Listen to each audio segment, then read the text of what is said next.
নমস্কার বন্ধুরা, আজ একটা নতুন ভিডিও নিয়ে চলে এসেছি যেখানে নদিয়া জেলা আদালতে রিক্রুটমেন্ট করা হবে এবং সেখানে কারা কারা আবেদন করতে পারবে, আবেদনের সময়সীমা কত অর্থাৎ লাস্ট ডেট কবে রয়েছে, সমস্ত বিস্তারিত কিন্তু জানাবো। তার আগে বলে দিই, যারা প্রথম এই চ্যানেলটা আমার ভিজিট করছো অবশ্যই কিন্তু চ্যানেলটা সাবস্ক্রাইব করে নিও, যাতে তোমাদের পরবর্তী ভিডিওগুলো পেতে খুব সুবিধা হয়। এরপর আমরা চলে আসি মূল বিষয়ে, যে অফিস অফ দি ডিস্ট্রিক্ট জাজ নদিয়া 2024 সালের প্রথম নোটিফিকেশান তারা দিয়ে দিল এবং স্টেনোগ্রাফার, বেঞ্চ ক্লার্ক আর পেস্কার এই পদগুলোর জন্য তারা কিন্তু আবেদন গ্রহণের জন্য বিজ্ঞপ্তি দিয়েছে এবং পুরো আবেদন পদ্ধতিটা কিন্তু হবে অফলাইনে, এখানে কোনো অনলাইনের ব্যাপার নেই এবং প্রত্যেকের জন্যই কোনো রকম ফিস দিতে হচ্ছে না।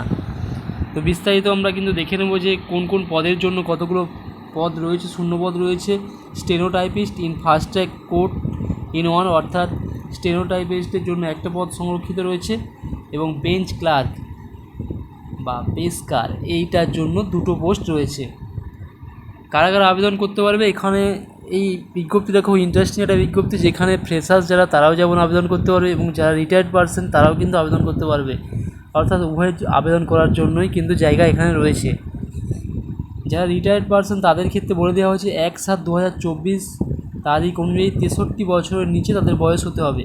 আর যারা ফ্রেশার্স ক্যান্ডিডেট তাদের ক্ষেত্রে বলে দেওয়া হয়েছে বয়সের যে ব্যাপারটা রয়েছে 18 থেকে 40 বছর, এবং যে স্টেনোটাইপিস্ট সেটা কিন্তু ইংলিশ ডিপার্টমেন্টের জন্যই নেওয়া হবে। সেক্ষেত্রে যে যোগ্যতা চাওয়া হয়েছে মিনিমাম মাধ্যমিক পাস বা সমতুল্য, সাথে ইংলিশের যে শর্ট হ্যান্ড স্পিড পার মিনিটে 80টা ওয়ার্ড এবং ইংলিশ টাইপ রাইট করতে হবে পার মিনিট 30টা ওয়ার্ড, এবং অবশ্যই ইংলিশ এবং বেঙ্গলি ল্যাঙ্গুয়েজ সম্পর্কে তার ধারণা থাকতে হবে এবং অবশ্যই কম্পিউটার অপারেশন করতে জানতেই হবে। আর ফর বেঞ্চ ক্লার্ক আর পেস্কার এই পদের জন্য একই রকম কোয়ালিফিকেশানে থাকছে, অর্থাৎ মিনিমাম মাধ্যমিক পাস অথবা সমতুল্য এবং ইংলিশ আর বেঙ্গলি সম্পর্কে ভাষা সম্পর্কে নলেজ থাকতে হবে এবং কম্পিউটার অপারেশন সম্পর্কেও তাদের কিন্তু যথেষ্ট নলেজ থাকতে হবে। স্টেনোটাইপিস্টের ক্ষেত্রে যেমন শর্ট হ্যান্ড আর ইংলিশ টাইপিং থাকছে, বেঞ্চ ক্লার্ক বা পেস্কারের জন্য কিন্তু টাইপের ব্যাপারটা থাকছে না, সেটা কিন্তু এখানে উল্লেখ করে দেওয়া হয়েছে। এবং এরপর বলে দিই যে কত টাকা বেতন তারা পেতে পারে। স্টেনোটাইপিস্টের জন্য লেভেল 9, অর্থাৎ এটাই মোটামুটি 40,000-এর কাছাকাছি বেতন পার মান্থ হয়ে যাবে, এবং বেঞ্চ ক্লার্ক বা পেস্কার এই পদটার জন্য লেভেল 6 অনুযায়ী বেতন দেওয়া হবে, এটা প্রায় 30,000-এর কাছাকাছি হয়ে যাবে। এর সাথে থাকছে যেটা হাউস রেন্ট অ্যালাউন্স রয়েছে, মেডিকেল অ্যালাউন্স রয়েছে এবং ডিএ রয়েছে, সব মিলে মোটামুটি মোট অ্যামাউন্টটা আমি বললাম ওটার কাছাকাছি হতে পারে।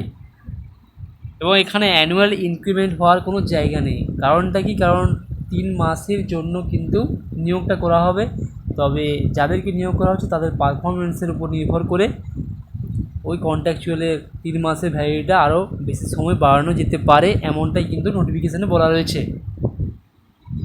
কিভাবে সিলেকশানটা করা হবে, পেস্কার বা বেঞ্চ ক্লার্কের জন্য একটা এলিমেন্টারি টেস্ট নেওয়া হবে এবং প্রতিটা এলিমেন্টারি টেস্টে যে কোনো টেস্টের ক্ষেত্রে কি যেমন ম্যাথটা খুব ম্যান্ডেটরি, অর্থাৎ ম্যাথ থাকবে, তার সাথে জিকে বা ইংলিশ এটাও থাকতে পারে, এবং কম্পিউটার টেস্ট ওখানে নিয়ে নেওয়া হবে যে কম্পিউটার অপারেশন করতে ঠিকঠাক জানো কি না, অর্থাৎ একটা ফাইল ক্রিয়েট করা বা এই সমস্ত ছোটোখাটো যে ব্যাপারগুলো ওইগুলো কম্পিউটার সম্পর্কে তার ধারণা রয়েছে কি না সেটা কিন্তু ওখানে টেস্ট করা হবে, এবং তারপর ইন্টারভিউ আর ডকুমেন্টস ভেরিফিকেশন করা হবে।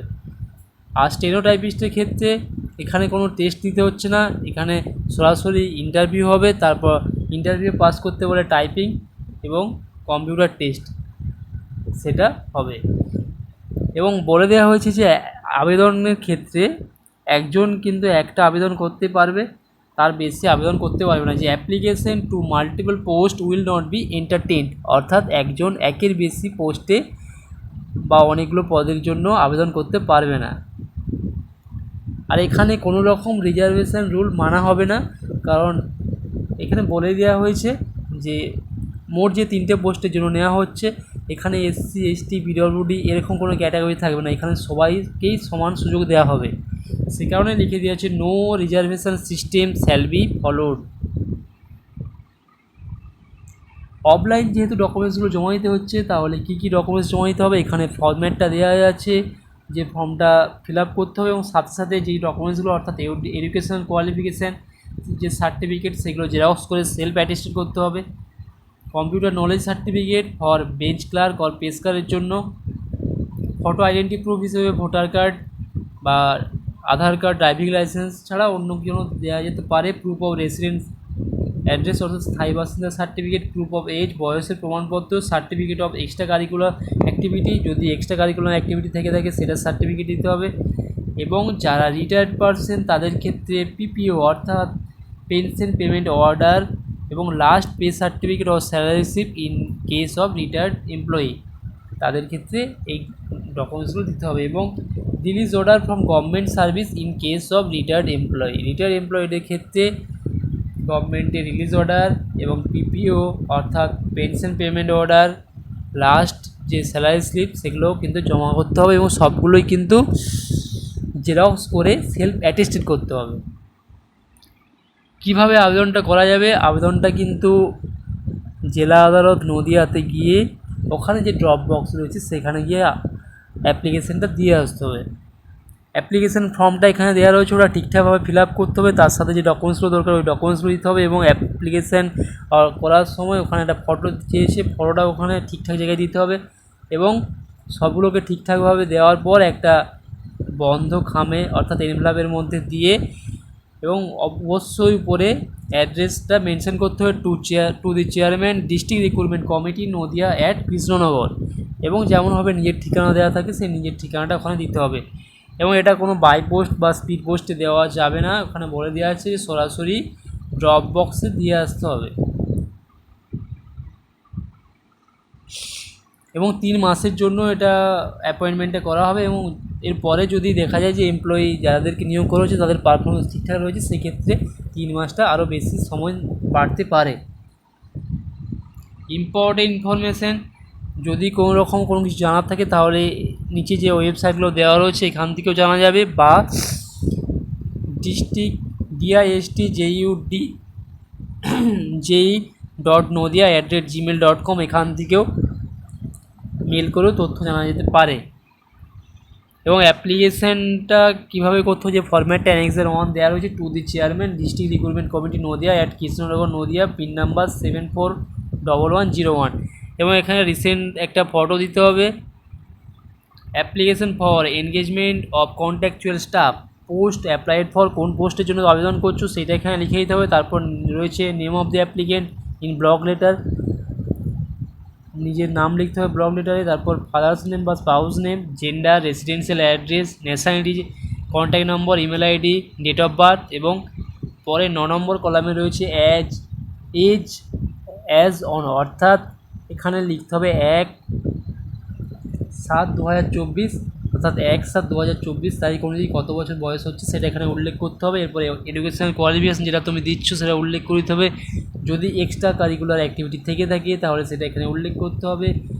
এবং রিটায়ার্ড পার্সনের ক্ষেত্রে লাস্ট ইয়ারে কোন ডেজিগনেশন তার ছিল সেইটা এখানে উল্লেখ করতে হবে।